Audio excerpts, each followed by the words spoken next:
My brother got a car for graduating. I got a bill for rent. Yeah, that happened.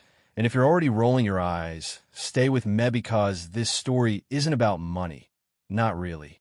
It's about how you can sit at the same dinner table for years and never realize you're the outsider in your own family. Not until they put it in writing and hand you a receipt for your existence. Let me back up a sec. I left home at 4:30 on a Tuesday morning with nothing but a duffel bag and 24 years of being the good daughter. I left a note, not a goodbye, just a ledger. Because I realized as I watched my brother Malcolm pop champagne for his college graduation that I'd always been invisible and that invisibility had an expiration date.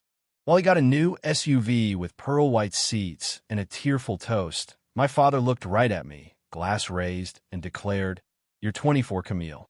Time to pay your way. $900 a month, due Sunday." Not up for discussion. That was the verdict, no jury, and definitely no appeal.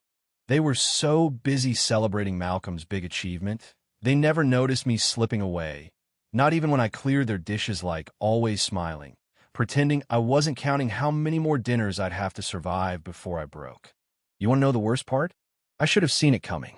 In our house, Mama only brought out the good china for two things: Christmas and bad news. That night it was both. My dad, Curtis, had mastered the art of disguising orders as life advice, and my mom, Loretta, was the silent queen of agreeing with whatever made the kitchen less tense. Malcolm? He could set the whole kitchen on fire, and somehow I'd get blamed for not stopping him. That's how it always was. Malcolm did what he wanted: party, crash a car, get his whole tuition paid. Me? I was figuring things out, which in parent speak meant working 2 jobs and hustling an online jewelry shop just to save for community college, while they told the neighbors I was just indecisive. You know what I mean? Like struggle is a lifestyle choice. It wasn't just money, it was everything. Love was always on a sliding scale. By the time Malcolm graduated, I was the ghost in every family photo. I'd started shrinking my dreams, even stopped mentioning my shop at dinner because I got tired of Dad's smirk, still playing with beads and wire. One time I tried to talk numbers, show him what I'd built. But Malcolm said he'd made the dean's list, and that was a conversation veered away from me like it always did. Then came that Sunday dinner, the one that split my life in two. They sat around, hyping up Malcolm's job offers and how proud they were. Dad made a speech, Mom clapped her hands, and then, right there in front of everyone, they gave him a brand new Highlander. He got teary. I managed the congratulations, and I meant it, but in my gut I knew I was next. Sure enough, out came the bill, $900 a month if I wanted to keep my bed under their roof.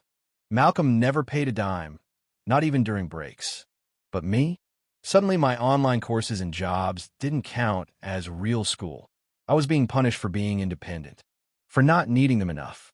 So I did the math: rent, groceries, bus fare, phone bill. If I paid them, I'd be back at zero, maybe less. My hand shook so bad, I almost dropped a plate. That night, as they laughed and gospel played in the background, I realized I'd spent my whole life being good and got nothing for it but a bill. I could feel something inside me snap, not loud but clear. I decided right there in a house that had never felt like home that I was leaving. I started planning and secret counted my savings, packed essentials, hid my grandma's old journals, and wrote a note. Not an apology, a receipt. "Dear family," I started, then listed everything. Every shift I covered, every holiday meal I cooked alone, every errand, every insult, every time Malcolm's mistakes became my failures. I even added up the money. It was more than I thought, enough to make me sick. At the end I wrote, "You won't find me unless I want to be found." That was it. No signature, no love, just facts. I gave notice at both my jobs, told them I was moving. My managers were more supportive than my own parents.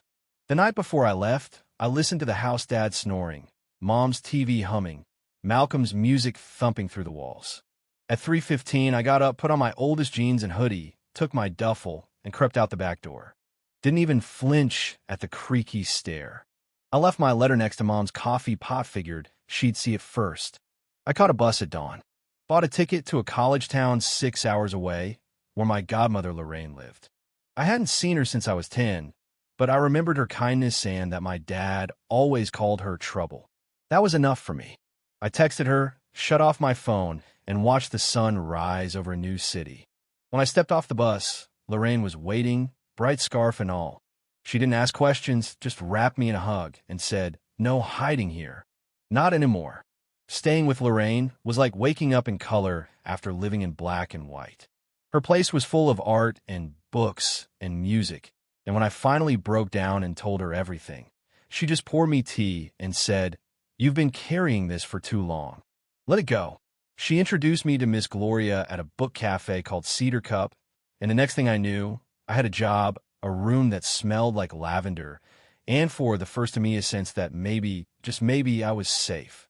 I started digging through Grandma's journals. They weren't just diaries, they were ledgers, contracts, letters. Turns out, my dad had taken everything: money, property, even my college fund. He'd forged signatures, redirected accounts, and told everyone I wasn't responsible enough to manage my own life. Malcolm's entire tuition? Yeah, it was mine. Proof came from the most unlikely source: Malcolm's ex, Shonda, who played me a recording of him admitting Dad told him I'd just waste it. Hearing that, I realized this was never about love, just control. With Lorraine's help, I hired Marcus, a financial abuse lawyer. We filed complaints, froze the trust fund, started pulling records. That's when my family lost their grip. Malcolm got arrested for a DUI, Mom started calling in tears, and my dad's perfect image started cracking. My mom finally met me halfway, handed me a box of letters Grandma had sent, but Dad had hidden. Inside was the last letter. "If Curtis tries to take what's yours, fight for it. You are the future of this family." With my lawyer, I confronted Dad, asked for an apology in writing, and told him to get help.